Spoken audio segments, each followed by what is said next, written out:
Meeting to order. Any questions on the agenda? Give me a second. I know probably haven't had a lot of time to look at this.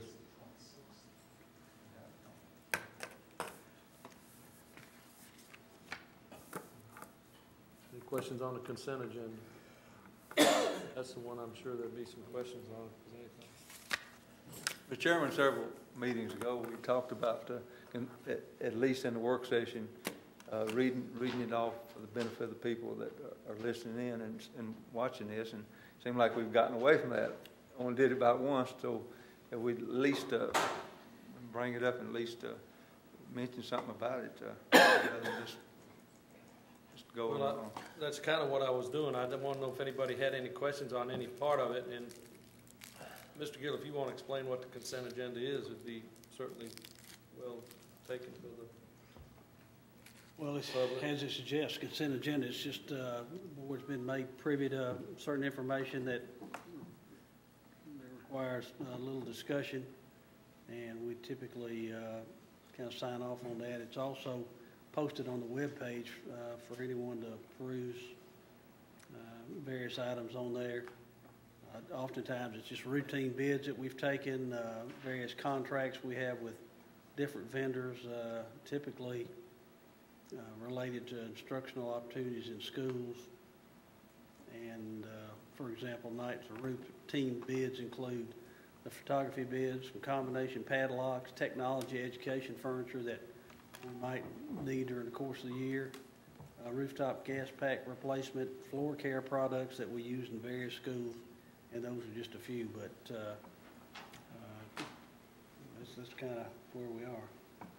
Normally, it's just like you said, routine things. Wayne? On the photography, is basically these places have bid each campus, and the campus is choosing the best bid for that particular location? Is Yes. that what's happening? Yes. Okay. Rick? Yes, sir. Mr. Gill mentioned that this information is available on our website. Now might be a pretty good time to just mention how someone in the public gets to our website and how they might find our agenda on there. We can do that. James, you want to speak to that? Sure, it's pretty simple, rcschools.net, and at the bottom of the page you can click on the link for the agenda. And another thing we do have on the web page is various happenings in the system. James does a really good job, and Chris Marshall, recognizing student achievement, recognizing teacher performance, teacher of the year ceremonies, state champions, any number of things are on there. So it's pretty good reading for the public. I don't know what the audience size would be for this, but our meetings are now on YouTube. Rutherford County has I don't know, call it a YouTube section or something. So people around the globe can call us up. Around the world. Around the world. Insomniacs, prisoners, whoever might want to do it. Have you checked our ratings? I'm sure the tourism will be up in the area as a result of that.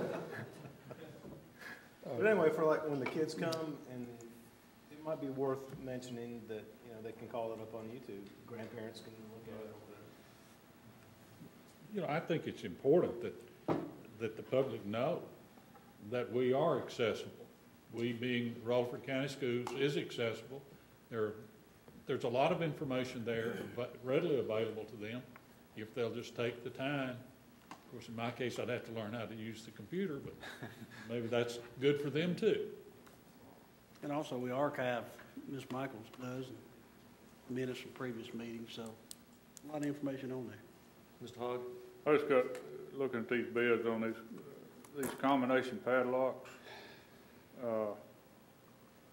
The lowest one we got is $3.11. What kind of lock? What's that lock for?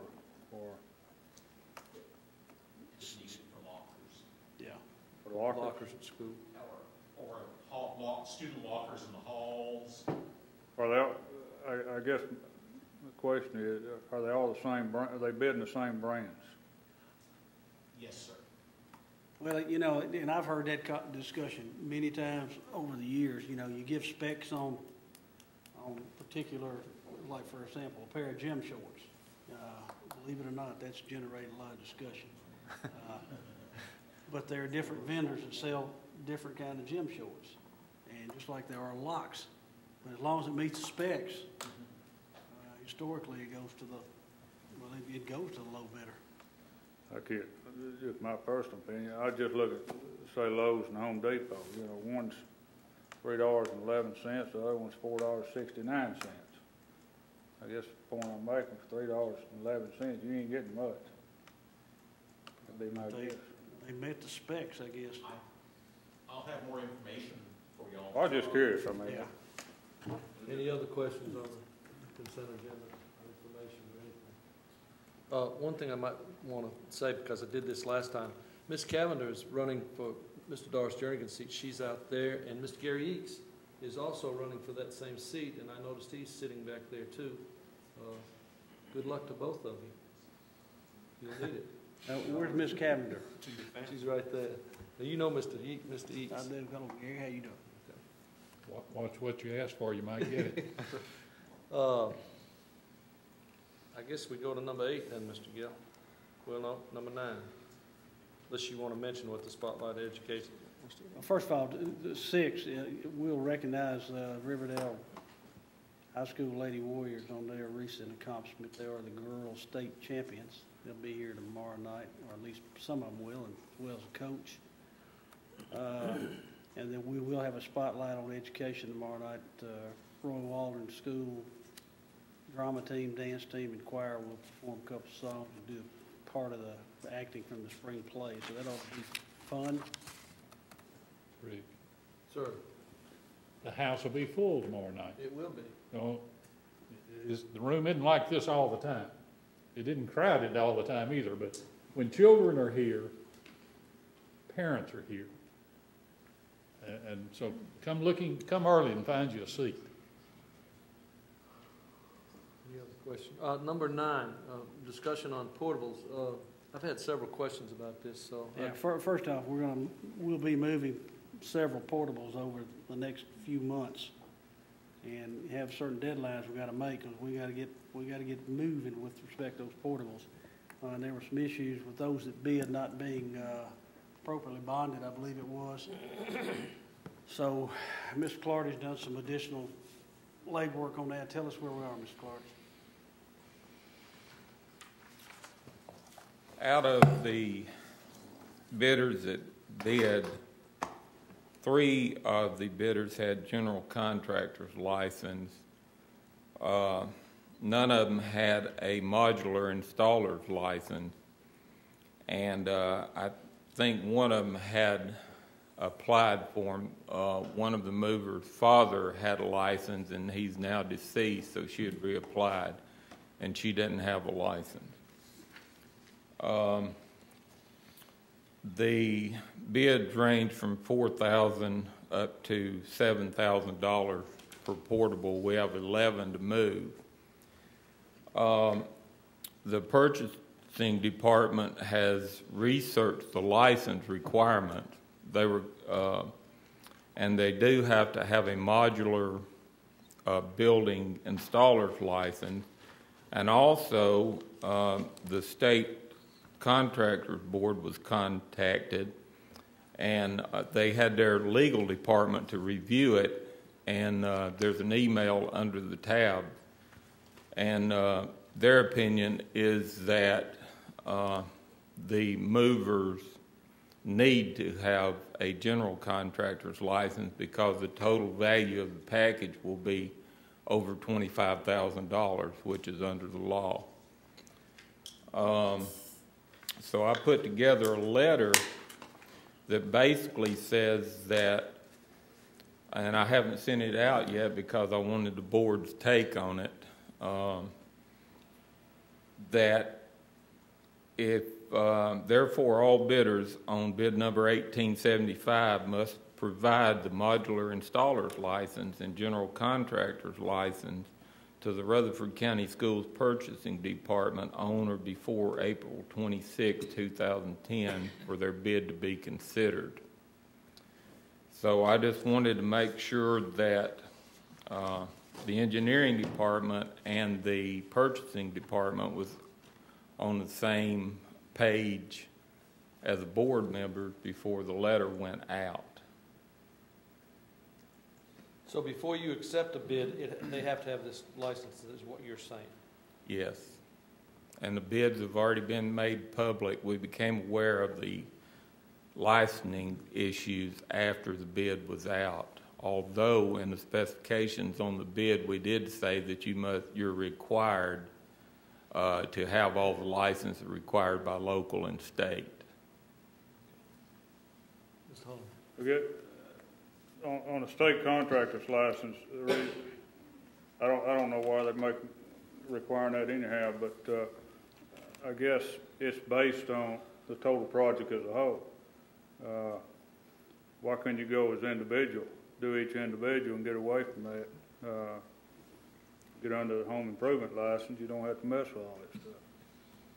Well, that was my thinking and my argument, and I portrayed that to the purchasing agent, which she relayed to the lady at the state licensing board, and they carried it to their legal people, and they came back with a report that we have that says basically that they take it that we would be required to have a license. So.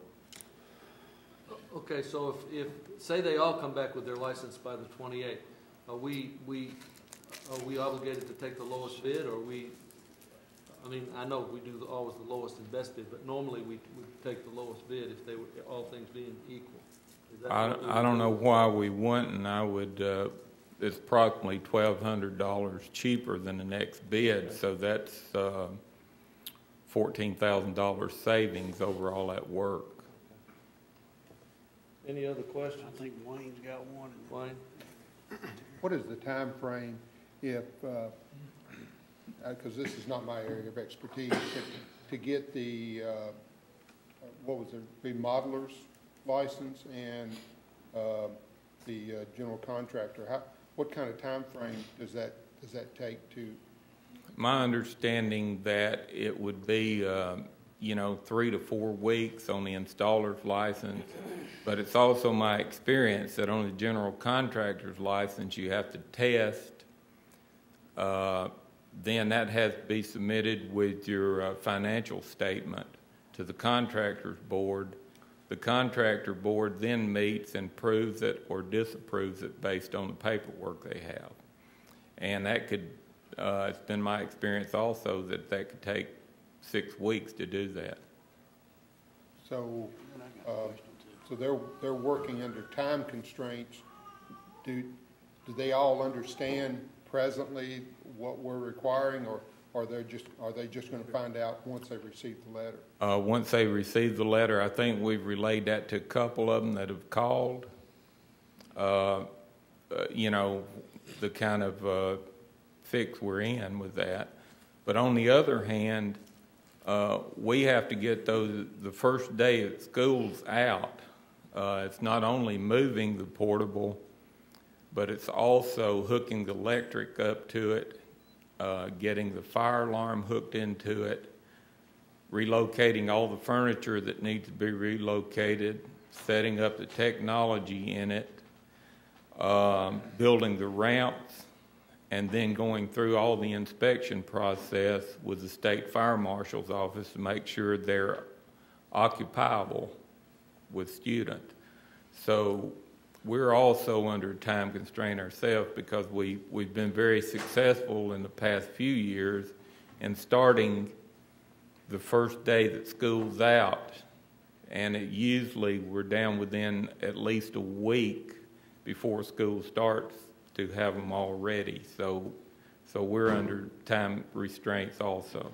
How many do we normally move in a summer? Is this? We have 11 this year. Mr. Gill and Mr. Odom and I, along with the principals, have determined that we are needing 11 moved this year. We're not having to buy any. How many do we normally move? We have moved as many as 20 classrooms. Mr. Hodge? I would just like to throw out a suggestion, I guess, down the road that we don't run into this situation. My suggestion would be, if Mr. Clardy is willing to do it, is from a board perspective, let the board apply for a contractor's license. It's him as a designee, and you know, there's a lot of things we can do then. The financial part of it shouldn't be a problem. You know, even with, you know, what I think that is you go 10 times your worth. So if you got $100,000, you're worth $100,000. You can go up $1 million, and then you know we can do an awful lot from a board perspective if we get into a bind like this. I would think. I know we've done that on electrical license and plumbing license and that type of thing.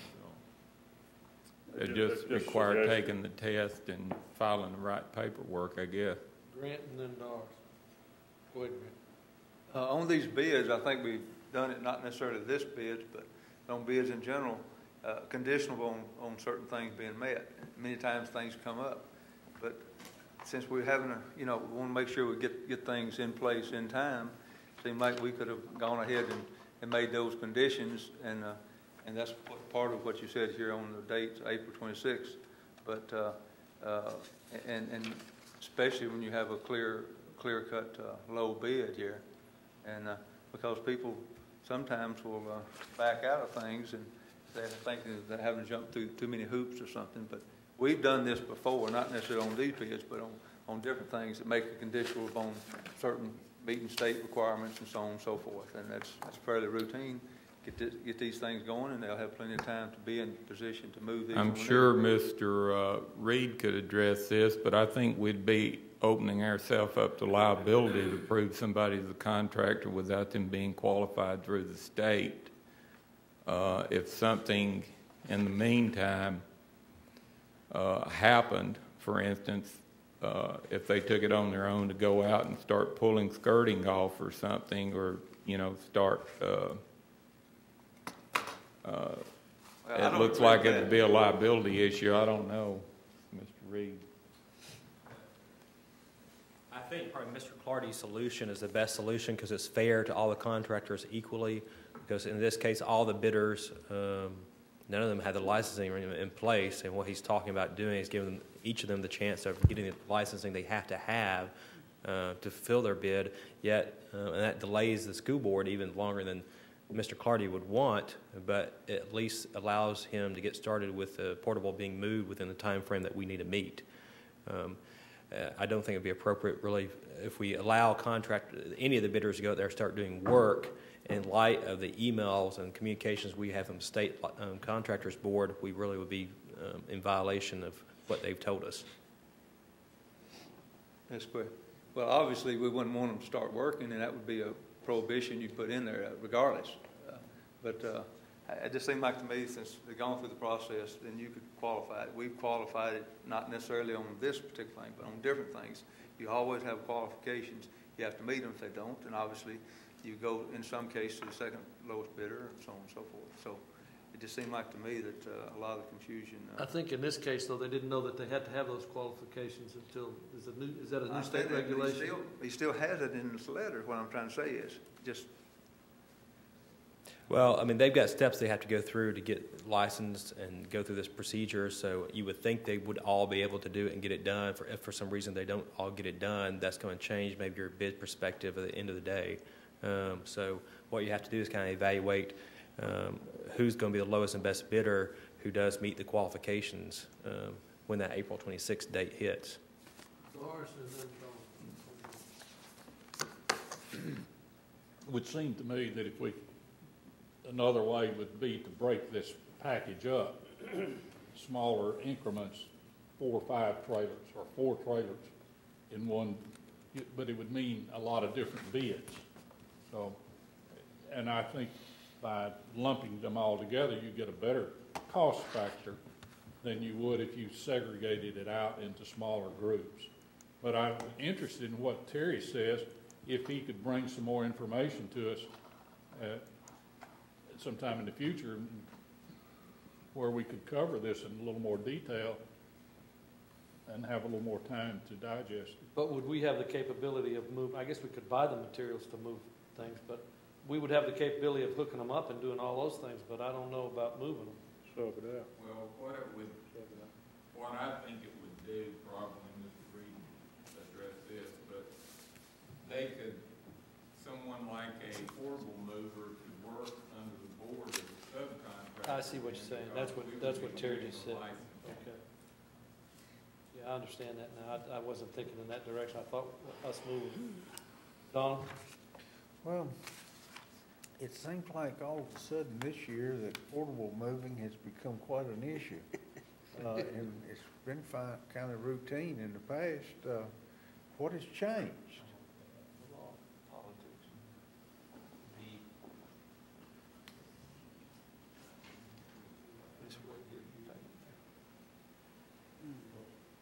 Part of what changed, the business that is now Aztec House Movers, the predecessor business, her father's business, had the GC contract. So the issue has not come up. They've had the contract for 3 years. Since they were covered for the $25,000 and they had the modular building installer's license also. So they had an option for a renewal on it? Oh, yeah, we had 3 renewed. years. But they still wouldn't be the lowest bidder in that. I think that's a little bit confusing. What he's saying is we haven't had to rebid it up until now, I guess. Okay. But even at that, when they bid, they're still not the lowest bidder. No, they're not. Not this year. Right, that was my point, Right, I guess. yeah, not this year. But initially, they were the low bidder. And I can verify that with Ms. Pater tomorrow on the previous bid. Last time it was bid. Yeah, they were the low Yeah. bidder, and then we had an option to renew that, and did so for 3 successive years. Yeah. And now it's time to. But now you had to open the bids up because they didn't have the qualifications, is that correct? Well, The contract ran out. Yeah. We renewed it as long as we could, and now it was time to rebid because the option of renewing it was no longer existing. Which makes them not the lowest bidder, is what I Right. was saying, okay. Yeah. That was my point. Based on what Mr. Carter said, out of all these bidders, I guess there's only 3 of them qualified, or 3 of them that'll be qualified, correct? No one qualified at this. Well, I'm talking about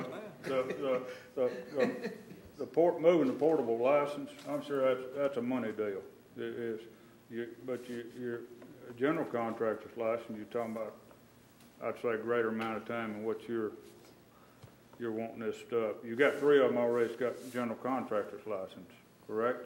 Yes, So those 3 right there, I think they'll be able to get their stuff together, but I'd say the other 6 or 7 is going to be a tough deal for them, based on time factor. Well, they got till the 18th, right? Is that what you said? 26.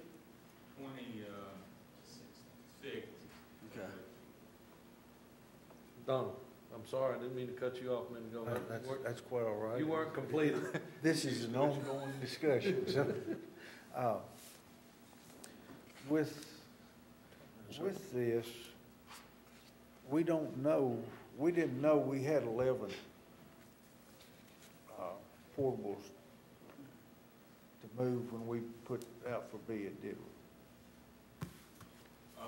No, we did not. And we had them to bid from moving 1 to 5, moving 6 to 10, and moving 11 to 15 in that price so that we could probably get more economy with the quantity. And the low bid was for a little over $4,000. 4,077. And that is for which one of those categories? That was for all three of those categories. So 1 to 5 or whatever? They just said, What? He's still moving. He's still, Oh, Don's not done. I don't think so. not done. I'm sorry, Mr. Mayor. With that in mind, and we do that consistently, why is this considered a total project then on the front end of excess of $25,000?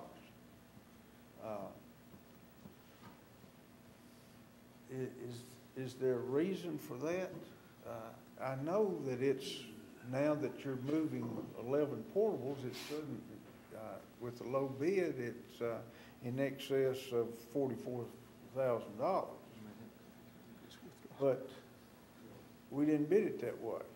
We bid it as a possibility of 1 through 5 and on up. And, you know, and I don't want to make a big deal out of this thing, but, you know, we've got a low bid, we've got a timetable to get it done, we've got someone that is undoubtedly there trying to do it,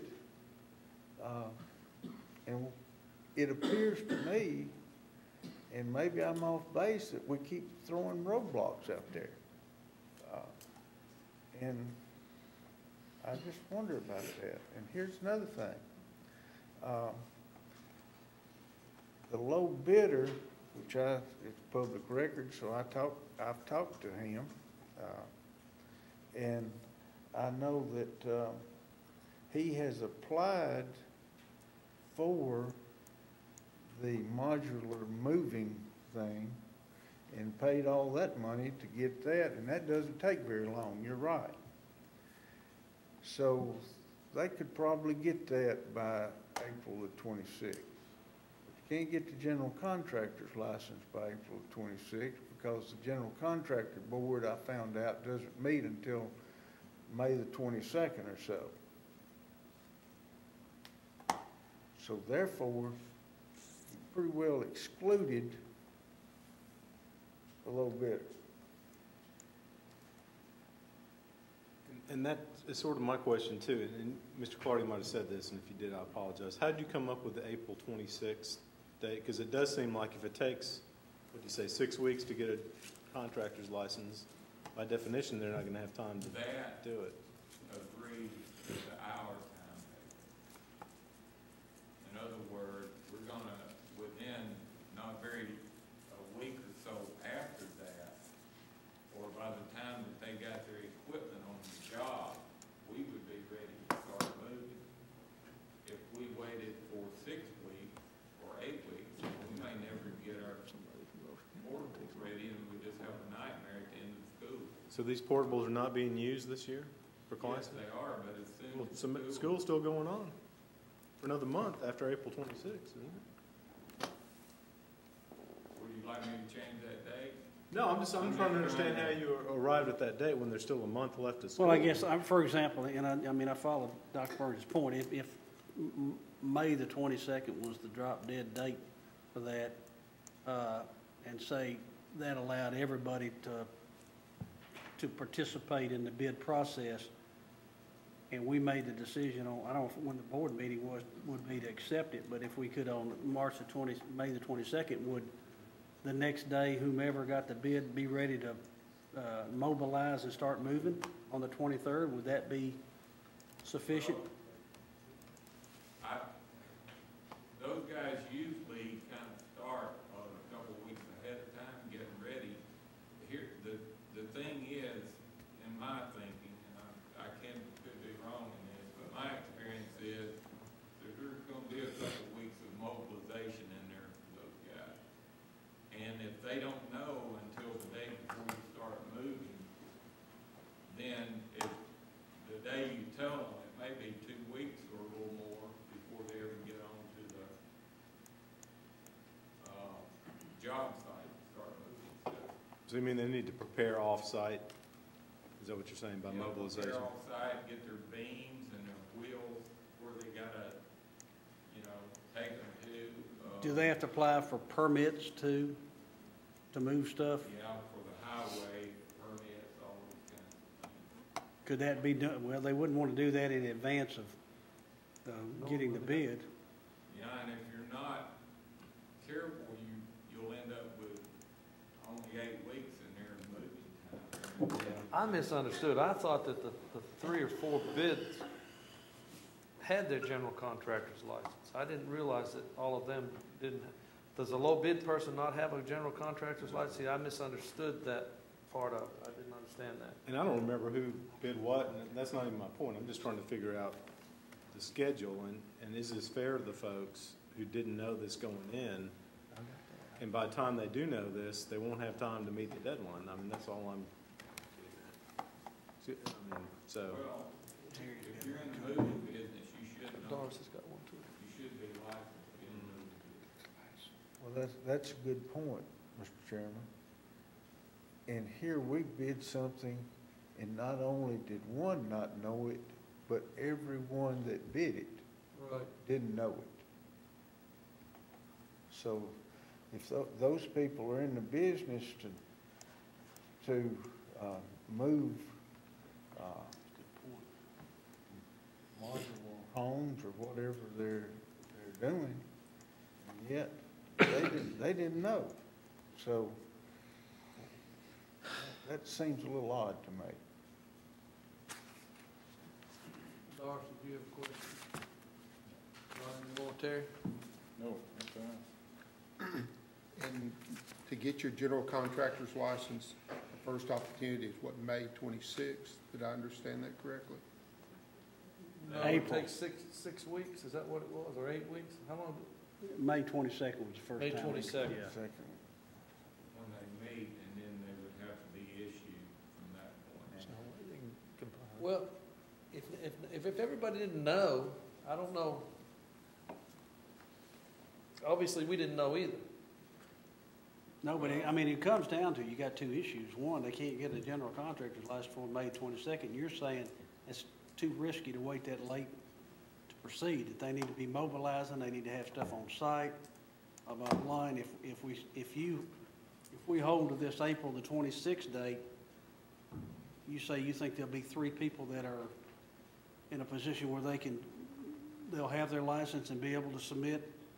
Well, there's 3 people that could be in a position. Yeah.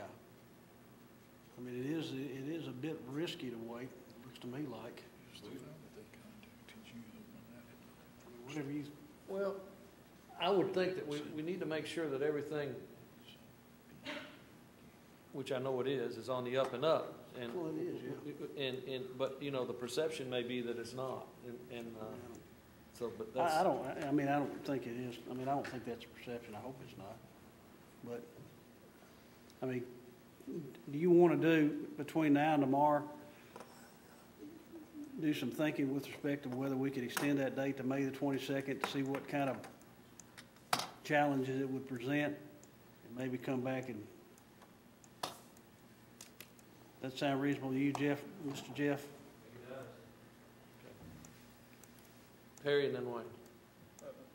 While we're looking at it, if it's not a problem, I'd like you to, if you got time tomorrow, to explore the other idea that I brought up about you possibly applying or taking the test for the board and looking at that avenue too.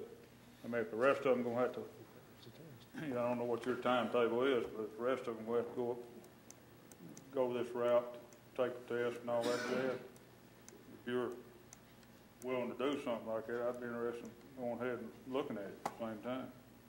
I'll check it out tomorrow, and I'll have the information for y'all tomorrow night. And I don't know, you know, we might be able to extend this date a couple of weeks or 3 weeks. I'll check. The biggest problem we have is once the portable's in place, we still have the electricity, Ramps. the technology, fire alarms, and the ramps to build on them. And also, hang on, I'm sorry, Mr. President. That's all. If we get this grant from these other folks, we're talking about a substantial, how many more portables, Mr. Odom? 34? 25 more. Yeah, 25 more we'd be moving to. But of course, that'd be at their expense. But still, it doesn't eradicate the fact that they gotta be moved and they gotta be set up. That might be a better reason for us to get a contractor's license, so we could just subcontract that stuff out like Terry said. I'm sorry. Wayne, and then, As far as the bids, the three that already have their contractor license, where are they in the ranking of the bids? I'm not sure.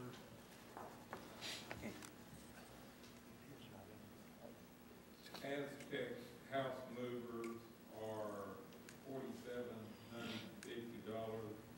Camp and Sons is $5,400. And Holman Company is $6,750. So between the next lowest, which is Camp and Sons, and Gamble in the prices, there is a $1,400 difference, which amounts to $16,000 overall. might be a mistake just to wait a little. Mr. Chairman, Yes, sir. one final comment, or question, I guess. We don't have the bids on this tab here, the actual bids. What were the locations of the people? All of them local, all of them out of town, or combination of what? Give us- Aztec movers from out of town, the Holman Company, I'm not sure about them, and then Camp and Son, You're not sure of where they're located? the Holman Company, I'm not sure.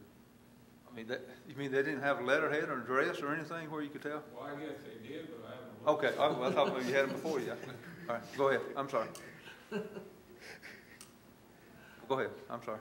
What was your question again?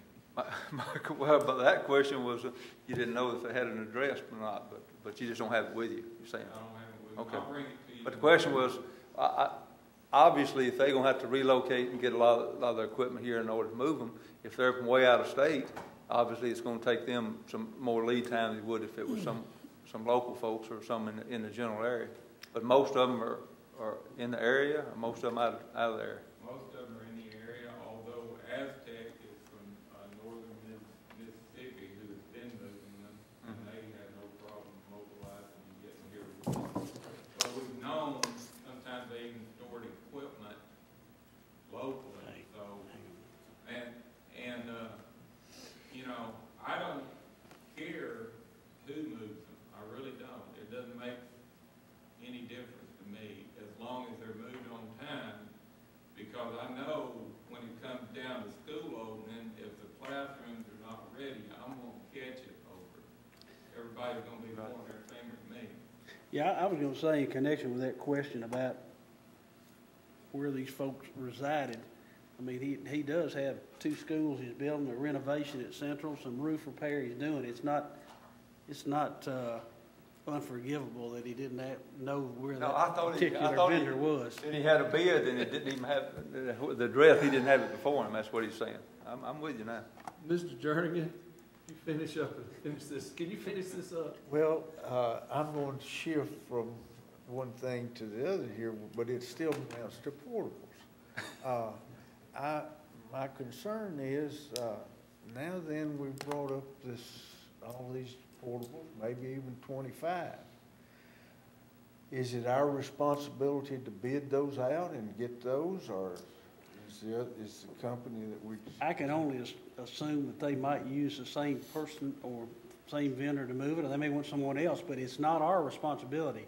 They're going to pay for the expense of moving them, for the portables, and everything else. So, you know, they may want to take our bid list and use it or something with respect to who they contract with, but no, it's not our responsibility. Well, I'm talking about the buildings themselves.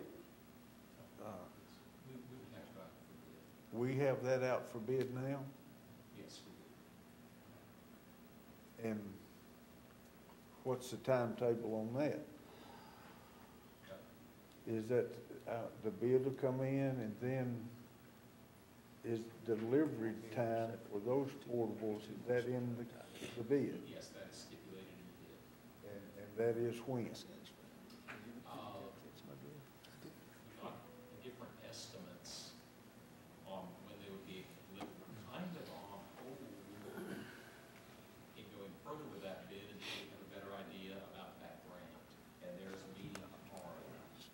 until they have funding. Mr. Clardy, if anybody gets on to you, Mr. Jernigan and I will be free at that time, and we'll be able to help you out. Any more questions? I see that, with the uncertainty with what we're talking about here, that the likelihood of these new portables coming in not being ready is more likely to occur than the 11 that we're talking about with whomever. Could be. Well, that's true, but that's the reason we've told these folks, they've got to make their decisions with respect to whether we're getting this program, whether we're getting the grant money, whether we're getting the portables, because we gotta, we don't want to wait till the last day to be setting up portables and opening schools. We'd prefer to, but you're right in what you say. Okay. All minds at ease on this? I'm just surprised these candidates haven't run screaming from the room. They don't know what they've gotten into yet. This is an easy night. I was just thinking, we spent $45 million on 2 middle schools. It didn't take that long. Well, we hadn't talked about dumpsters yet, too. We could have some problems moving some dumpsters. Number 10. General purpose school budget amendment. This amendment budgets $528,000 in state BEP funds that the system will get this year because of the state's January 2010 increase in teacher medical insurance rates. We have this amendment whenever the state has this mid-year increase, and recommend that you amend $528,000 in state BEP funds, count 46511, and $528,000 in additional medical insurance expenditures for regular education teachers, count 71100-207. Any questions? Just in and out, there's no have any effect on the budget or the tax rate or anything, so don't want to alert the county commission on this. I do have a question, though, and I don't know if Jeff can answer it or not, and I'm sure he will be able to. How is the new health care program, how will it affect us in our health care? We have any idea? No, we don't yet. That's something that the insurance committee will be addressing and probably starting to talk about at our next meeting, the latter part of April. Okay. Laura. This $528,000, that's already obligated, is it not? It's spent. Any other questions on Mr. that? Chairman, I didn't make a comment. I didn't mean to run off of that. I'm sorry. I've watched some of the late night comments about these, and I don't think even anybody in the feds know the changes and the cost, and so obviously there's no way that we can predict on that, but it's going to be a nightmare, and I think a lot of the adjustments that's going to be made are going to be absolutely political. There's going to be some trade-offs, and there already has been some, so it's going to be open. It's going to be open door. 2,700 pages of documentation is just incredible to me. I would like to meet the person that can explain it. We got 2,640 on moving portable. Can't be. All right. Any more questions on that? Number 10. Number 11. Approval of non-renewal for non-tenured teachers. Recent case law suggests the board must authorize the director of schools' recommendation for non-renewal of non-tenured teachers, and recommend that you authorize the director of schools' recommendation for non-renewal of non-tenured teachers for the 2009-2010 school year. Any questions? This is something new, obviously. Are we approving your right to do this, or are we approving the list of people you are doing it, or the principals? Actually, I think they're, Angel, you and I have discussed this multiple times. Come speak to that question, please.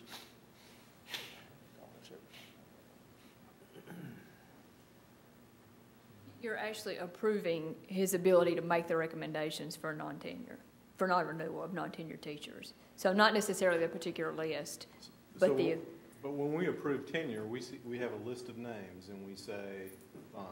How is this different from that? The reason this is before you originally is because there has been a portion of a statute that said the board should authorize this recommendation to begin with, but changes in other statutes since that statute was enacted, and we have been told at various law seminars that those changes made that requirement not necessary. there has been an issue in another county in Tennessee where that issue was raised by the TEA. And so in order to sort of solidify that issue so that we don't have that as a challenge, we have decided to go ahead and place it on the board agenda. So we'll just do it this one time, we won't do it every year, is that what you're saying? If that case law continues to be current, you'll do it every year unless we are aware that that changes. And it's not that I have any particular interest in who the names are, but it sounds like you're asking us to approve a list, but you won't show us the list. That's what I'm trying to get a hold on. Is that what we're doing, or are we approving the notion that our director has the right to do this? Those are two different things to me. They are. So which is this? Is it one of those, or is it both of those? Are we approving his ability to do it, or are we saying, okay, we sign off on this list of however many people? And I know it's tricky because we don't necessarily want to publicize that. Yeah, list. I mean, that's the issue. But I'm not going to vote to approve a list that I can't see.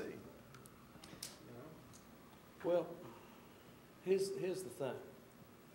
From my perspective, our principals do the evaluations.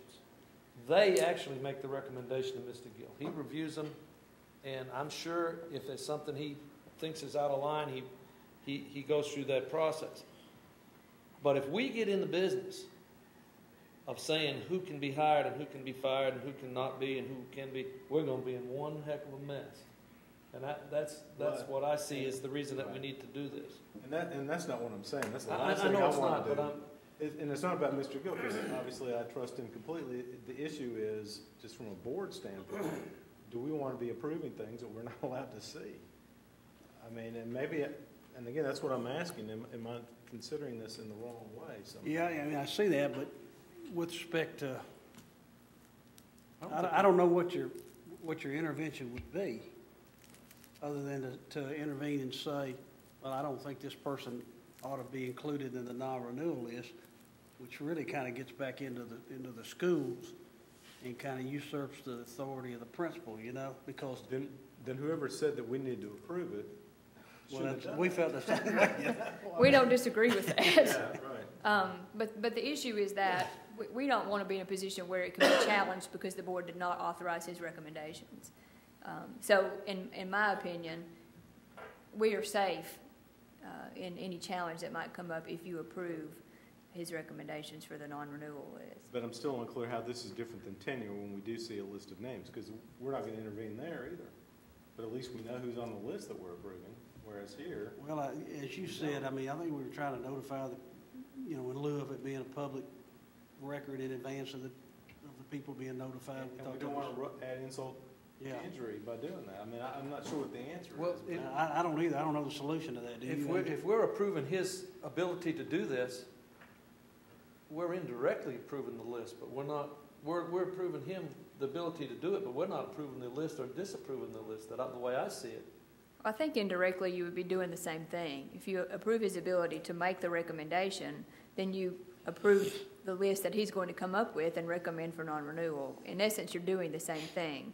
I understand your point, and the issue is the difficulty in the deadline we have for notifying teachers. And I don't think it's the same thing myself. I mean, or else we wouldn't do it every year. I mean, we'd say, okay, from here on out, he has the authority to do it. Well, the state really should tell him that he has that authority, and they did up until... Well, they do, and that's one of the things that's conflicting in statute, is that the director is the one who has the ability to decide on employment issues other than tenure.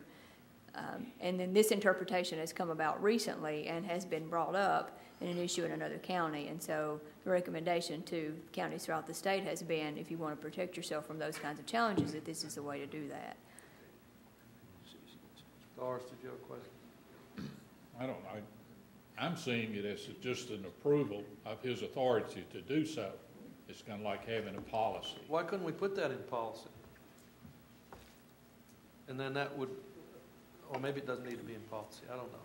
But I was saying if it was a statement in policy that said that in Rutherford County it's the director's responsibility to do this. We're not approving or disapproving a list. We're just saying he has the ability to do this. Now, I'm sure that there are school board members in other districts that would love to get right in the middle of that, or there may be some in this district. I don't know, but I sure don't want to dig into that. When you've hired somebody to take care of this, And if they're not doing their job and hiring and recommending the wrong way, then you get rid of them. That's just the way I see it, you know, I don't know. Well, the words that are used in the motion are the words that are directly from the case. It's authorized. I mean, that's what's used in the case. Mr. Blair, do you have a question? When I first read this, I agree in that I thought it was just confirming that the director of schools has this authority. I guess I would like to see some statutory language, because in my mind, the director of schools has always been the CEO with the authority to hire and terminate, and I'm not sure that we need to make another step, that we just stay with the current path and look at the language, and then we make a decision whether or not we need to go down this path or not. Well, I can read you the language. I have it. Okay. I'd like to hear it.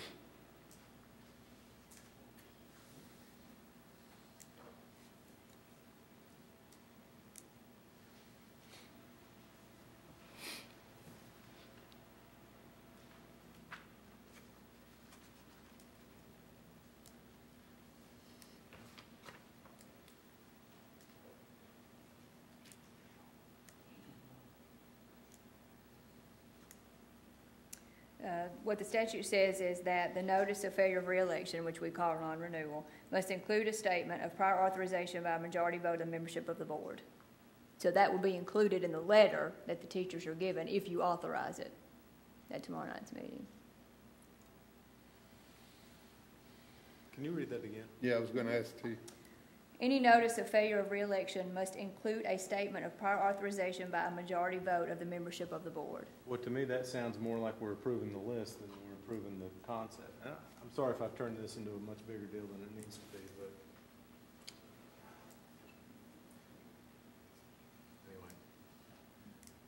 anyway. Who did the directive or information come from?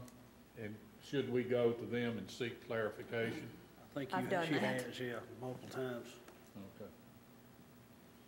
Chairman, Yes, sir. have any other boards dealt with this? How recent has this come about? I mean, just last, what, few days? Well, before spring break, about 3 weeks total. Okay, I didn't know if anybody else. And yes, another board has dealt with this issue. How did they deal with it? They're presenting it to their board. Well, you I'll don't know tell what you the what. results were? Their board authorized the recommendation to the Okay, director. all right. Thank you. Can I say something first? Sure. If you get into this, thank God I'm getting out of it, because I'm going to tell you, you're going to be knee-deep in stuff you don't want to be in. I'll just tell you right now, you're not going to have anybody happy. Your principal's not going to be happy. Your director of school's not going to be happy. And if you can't trust them to come up with a list to hire or not hire, and you think it needs to be done by an individual board or board members, you're getting in territory that you got no business in at all. You don't need a director of schools to do that. You don't need principals. Just go around the school every day or two and check and see who you think needs to be hired and let go. That's the way it used to be years ago. But that is not at all what I just I know said. that's not Okay, what you're saying. just I so know I'm- exactly so I'm that's not what clear you're on saying. that. That's I'm the just last saying thing I I see wanna be where it involved can be. I'm just Well, saying where I think okay. it can be. Well, if, for example, if they don't give the director the authority that we're requesting, what would happen then? Well, the issue that has arisen in another county is that the non-renewal was challenged by a TEA attorney as having not been proper because the board did not authorize the non-renewal. Okay, but let's just say that the board, there weren't 4 people on the board that thought that the director ought to have the authority to non-renew. Who would have the authority? What would that do with respect to the board? You follow my line of question? I do, and I think Mr. Wise is correct. I don't know that if you chose to delete somebody from that list, if you had the list, there's anything else they could do. This is my last comment. To me, it's not, we're going to go in and pick people off. It's, if we're approving the list, show me the list, you know? And it's not getting into, I'm not going to be their advocate, or I'm not going to cheer the fact that they got fired. Sure. None of us do, and none of us are. Just from a board member's perspective. What? I mean, Is there a reason that he can't see the list? Well, It becomes public record at that point. Well, it's public record anyway, isn't As it? of today, the teachers have not been notified. The deadline for notifying the teachers is April 15th. So, I think, Explain that protocol. well, non-renewed, teachers who are going to be non-renewed, whose contracts are going to be non-renewed, must be notified by April 15th of each school year. And so, one of the big issues with this is that if you're going to have the board authorize it, it has to be done prior to notifying those teachers, because obviously they would have to be notified that it's been authorized by the board. So, And so we'll send out a certified letter. The principal They'll be will also hand-delivered. deliver a letter. I mean, there's a process in place. That's where you don't see the list now. But a teacher. It eliminates that step if you do A that. teacher could still challenge that. Even after they receive their notice, they could make a challenge. That they probably won't win it, but I mean, they could make a challenge to it. So you, in essence, could see the list after it's sent out. Why couldn't you? Well, if you do, you kind of disrupt that process, which is on, somewhere around April the 8th, there's a letter sent out. April 10th, the principal hand delivers a letter giving notification, right, Angel? Or- right. I may have the dates wrong, but. Well, I'm not saying ahead of time. I'm saying, So if tomorrow night, for example, if Dr. Burns was given a copy of the list, Chastity, I suspect might want a copy of it, and at which point it's public notice, and the teacher may not even know, and they'd be the last to find that's a out. bad situation. If we got the list tomorrow night, we'd want time to study it, and that delays it again to the next meeting, and so. The process has worked quite well for the last 7 years, in my experience, with the director having the discretionary authority to do this. I wish we were doing it that way again this year, but now we're being asked to approve this secret list, and that's the part that I'm. There is no objecting list to. yet. We're approving the authority. Well, but if that were, I said I wasn't gonna say anymore, and here I violated that, so I'm gonna stop. I think if that were the case, we'd do it once, and we wouldn't have to do it every year. You're Anyway. not normally a troublemaker. I don't know. Well, I know what you mean. I mean, I understand. I'm just worried, it's a precedent, okay, approve this, but we're not gonna show it to you. And I understand that's not what you're trying to do, but I'm worried about 10 years down the road with a different director. You think I'm gonna be here in 10 years? I'm not gonna be here in 10 years, you might be. You might be. Any other questions on it? I guess we just vote on it and see what happens.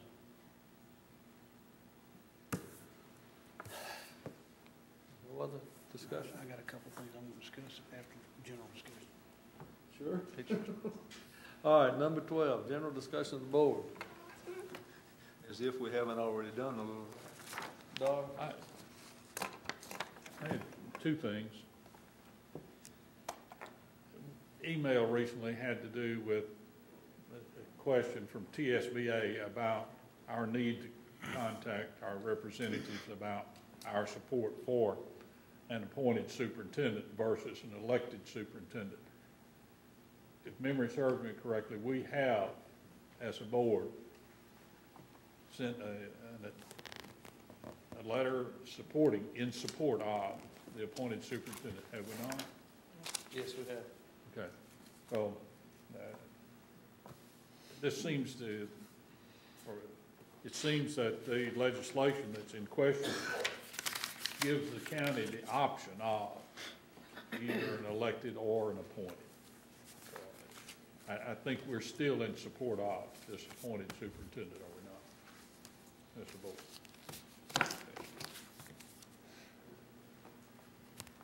April the 1st is day after next. Budget is not yet where we are. We've got a timeline with the county commission of having our budget prepared and public presentations, et cetera. Where do we stand on being able to start our review of the budget? We're not getting much information from the state at all, period, which kind of hamstrings us with respect to how we go forward. We have certain assumptions, and as we find out more, I think we'll launch into, what we've kind of historically done. how does Metro and Gallatin and all these places, they're working on their budget? We see it on the news every night. Well, I I mean, think they're don't cutting local money. I mean, by and large, a lot of it. Jeff, you want to answer that?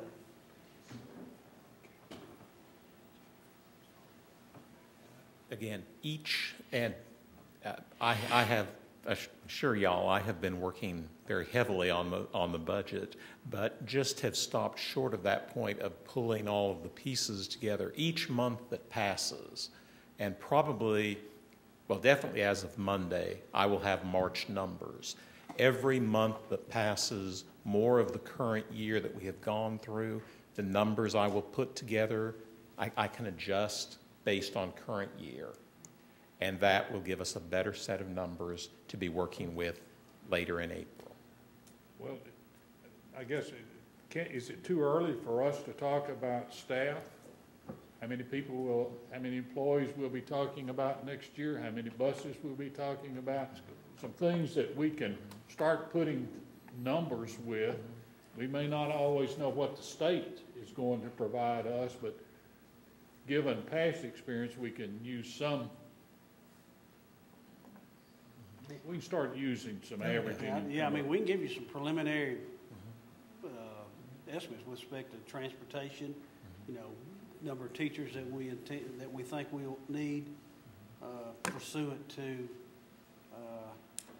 growth and all those kinds of deals. I would think But that would it's be so- helpful, Harry, to the board. That's fine, yeah, we can start putting, as a matter of fact, yeah, let's start doing that. Of course, we're still, as I said, we're hamstrung because we don't know what kind of money we're going to do to pull those things off. Yeah.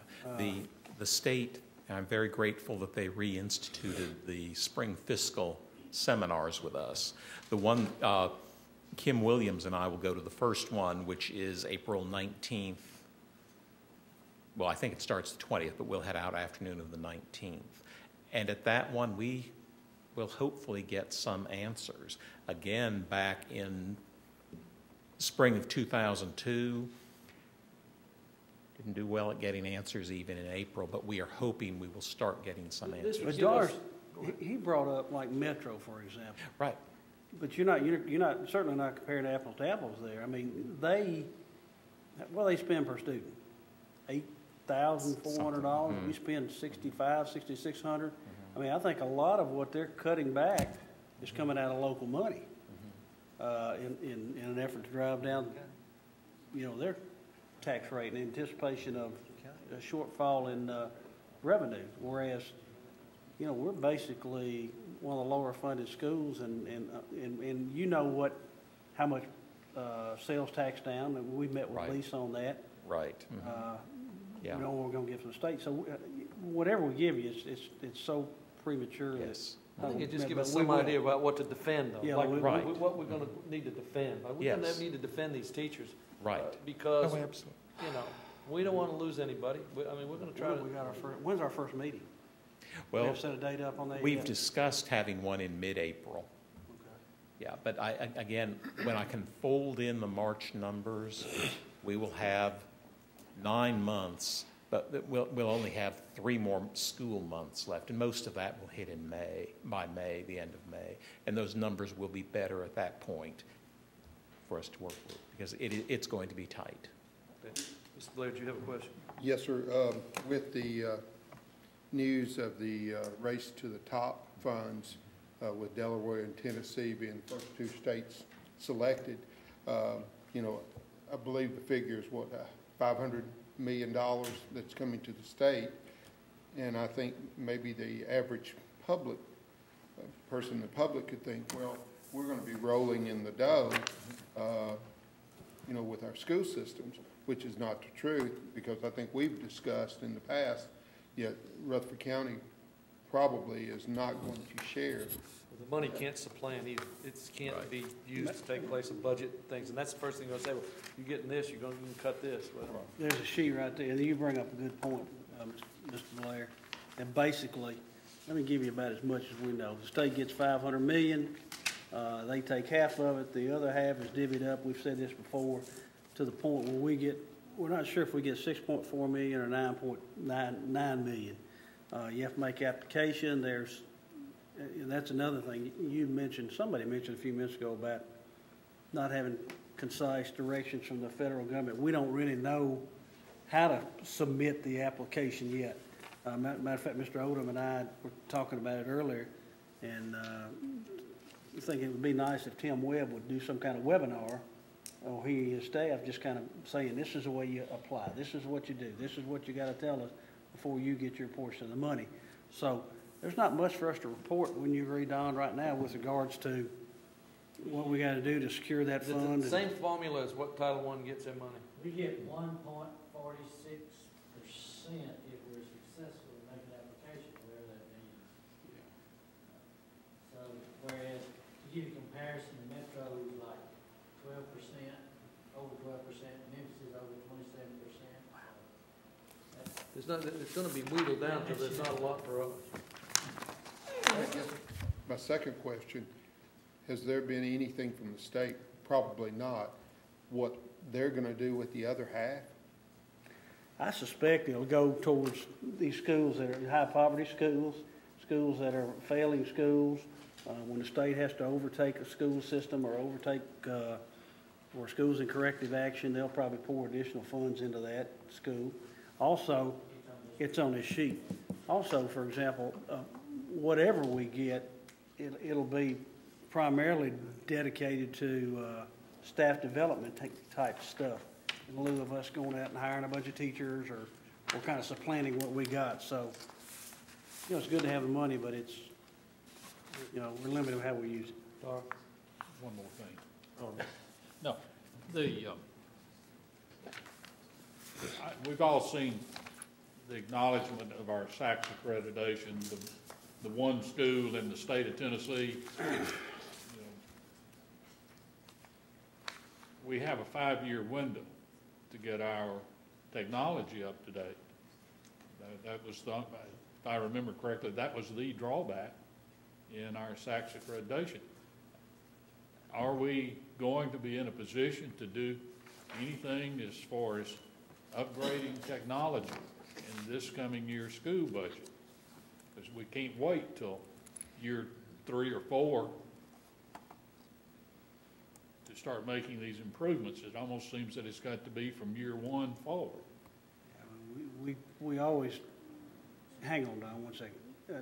Go ahead, Mr. Odom. You go ahead and respond. Well, he's getting up there. I want to say that again. That's a real big honor. We're the only school system in the state of Tennessee that got that honor for the advanced ed, and one of 63 in the whole nation. That's pretty big stuff, I think. We are moving on that. At the end of 2 years, we have to make an interim report.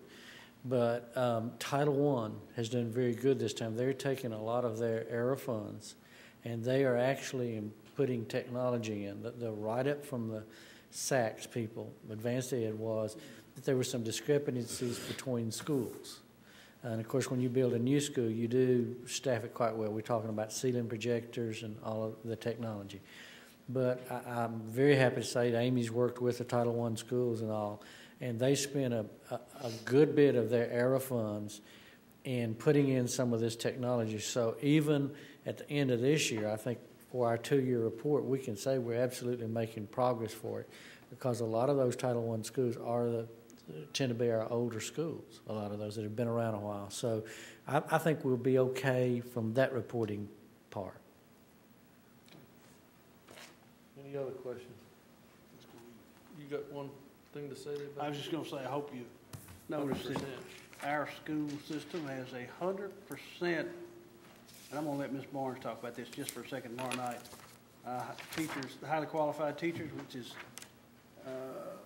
which is obviously an awesome thing. It means we're able to land those kind of teachers. And secondly, it's testimony. The hard work goes back in human resources. Dana Nichols, Ms. Barnes, all that bunch. But anyway, Ms. Barnes will be here tomorrow night, and I want her to kind of reference that and tell you what goes into highly qualified. So good job, human resources. Any other questions? Meeting adjourned. Yeah.